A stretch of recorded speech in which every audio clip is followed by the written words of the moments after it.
Qui étaient vraiment les sorcières que l'Europe a poursuivies et persécutées pendant près de 3 siècles?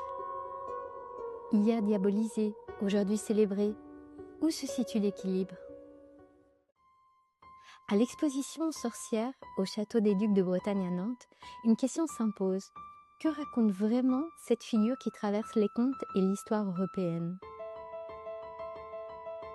Hansel et Gretel, Blanche-Neige, ces vieilles femmes malfaisantes des contes de notre enfance ne sont pas que de la fiction. Derrière ces récits qui ont bercé notre imaginaire, se cachent des personnes bien réelles, des femmes, souvent des paysannes, des guérisseuses, qui ont vécu l'une des tragédies les plus méconnues de l'histoire européenne.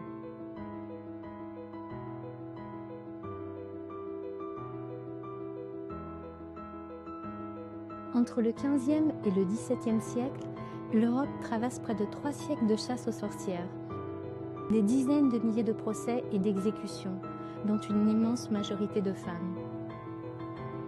Des femmes en marge, celles qui soignent, celles qui savent, celles qui dérangent, ou simplement celles qui ne rentrent pas dans l'ordre établi. Les bûchers se concentrent surtout dans les régions germaniques, en Suisse, dans les Pays-Bas, et beaucoup moins en Italie, en Espagne ou en France.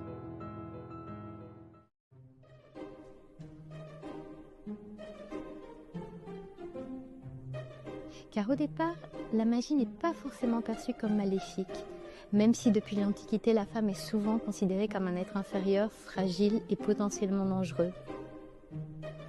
Dans les sociétés rurales, la magie fait partie du quotidien.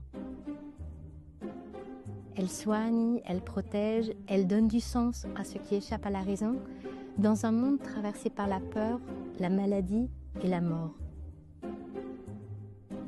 C'est une culture de survie, une forme de savoir, presque un langage commun auquel chacun a un recours.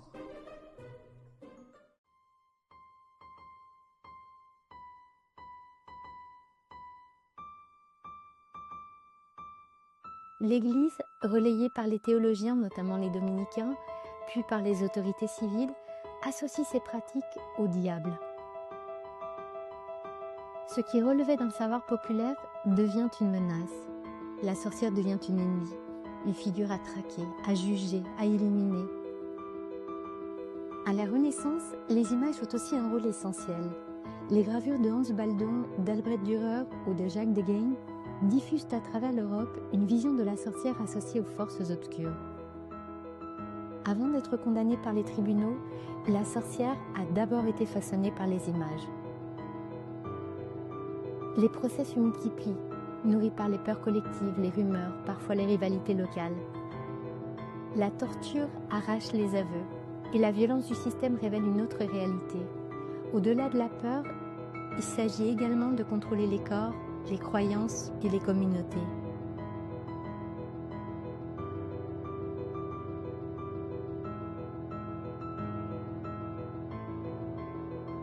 Contrairement à ce qu'on imagine souvent, ce sont surtout les débuts de l'époque moderne, la Renaissance, le temps de Descartes et non le Moyen-Âge, qui voient s'embraser les grands bûchers.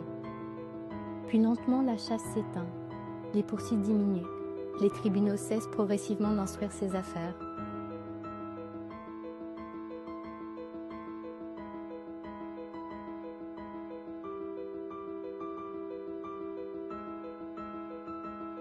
La sorcière disparaît des procès pour entrer dans les contes où son image se fiche durablement en figure maléfique. Mais l'histoire ne s'arrête pas là.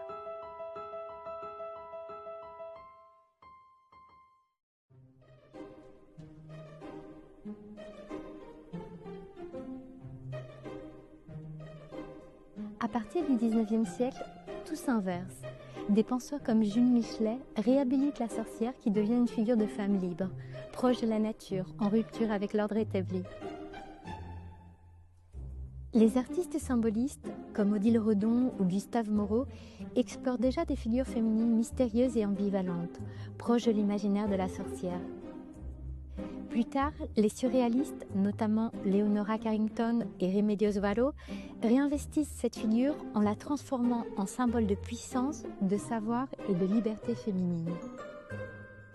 Puis les mouvements féministes en font une icône de résistance. Aujourd'hui, entre ésotérique Aujourd'hui, entre ésotérisme, écoféminisme et pop culture, la sorcière est omniprésente, réinventée, revendiquée, vivante. Alors, entre diabolisation et réhabilitation, la figure de la sorcière a-t-elle réellement changé de place ou continue-t-elle de refléter les peurs et les tensions de chaque époque ?